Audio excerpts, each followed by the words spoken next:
Les saluda con afecto y respeto Felipe Victoria Cepeda desde México, este domingo 20 de noviembre de 2016.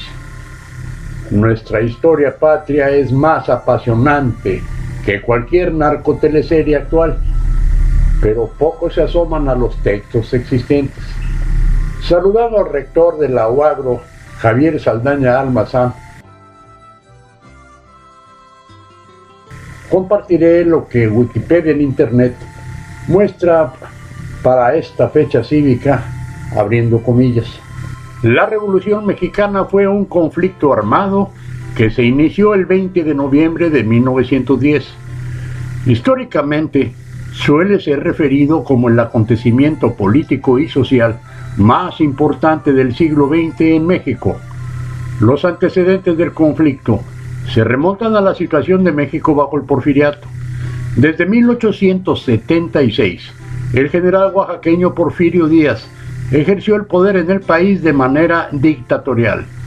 La situación se prolongó por 34 años, durante los cuales México experimentó un notable crecimiento económico y estabilidad política.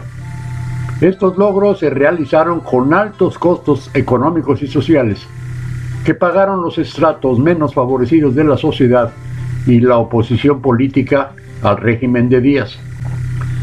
Durante la primera década del siglo XX estallaron varias crisis en diversas esferas de la vida nacional que reflejaban el creciente descontento de algunos sectores con el porfiriato. Cuando Díaz aseguró en una entrevista que se retiraría al finalizar su mandato sin buscar la reelección, la situación política comenzó a agitarse. La oposición al gobierno cobró relevancia ante la postura manifestada por Díaz.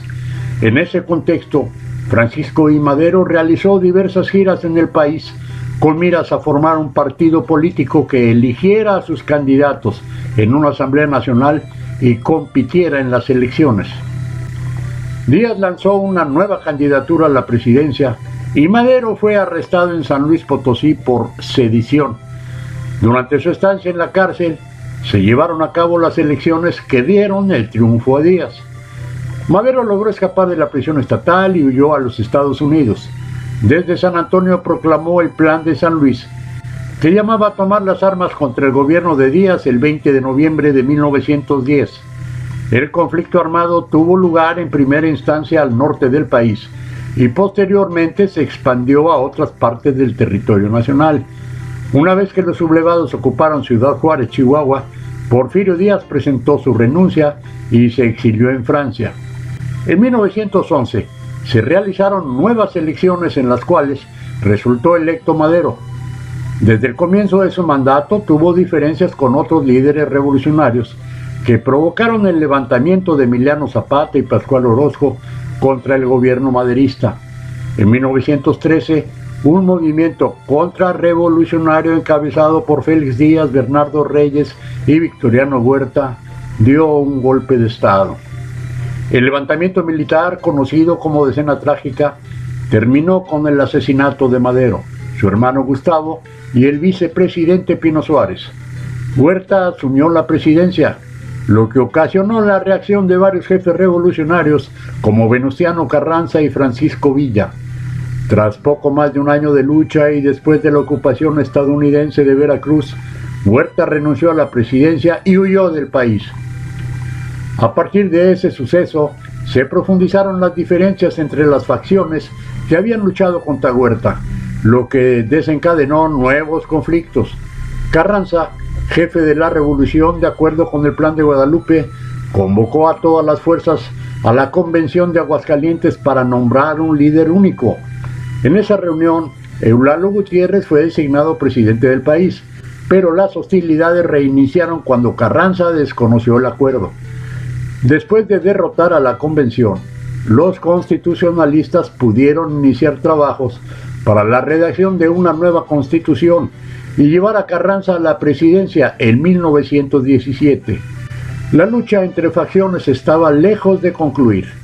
En el reacomodo de las fuerzas fueron asesinados los principales revolucionarios: Zapata en 1919, Carranza en 1920, Villa en 1923 y Obregón en 1928. Actualmente no existe un consenso sobre cuándo terminó el proceso revolucionario.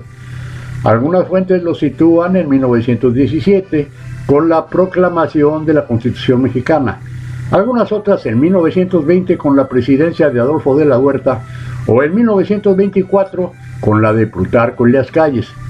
Incluso hay algunas que aseguran que el proceso se extendió hasta los años 1940.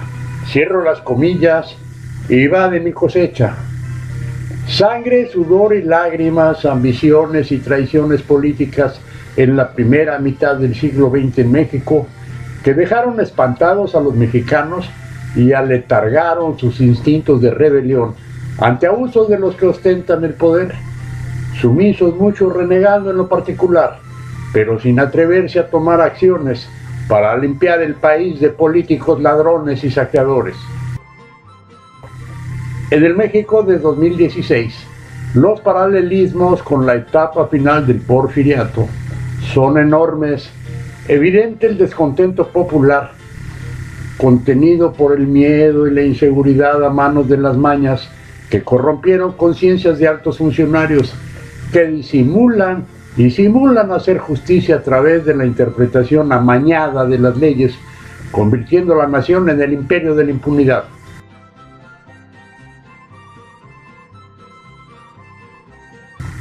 No han nacido nuevos líderes ni caudillos como lo fueron Madero, Villa, Zapata y Carranza, Obregón y Plutarco Elías Calles o Lázaro Cárdenas del Río.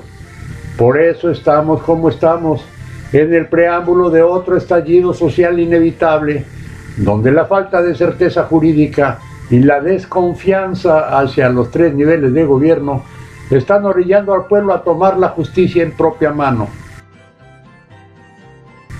No podemos seguir esperando otro profeta milagroso como Moisés para liberar al pueblo partiendo las aguas. Los mesiánicos iluminados y protagónicos que hacen ruido todavía no convencen a las mayorías de rebelarse organizadamente, porque también son ambiciosos, dominados por el desmesurado afán del lucro que los caracteriza.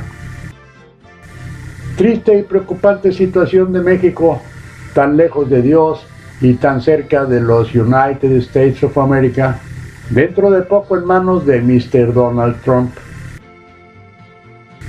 Felipe Victoria agradece su atención siguiéndome en Facebook y YouTube, compartiendo este mensaje con todos sus contactos, por favor, pero ya lo saben, no lo digan.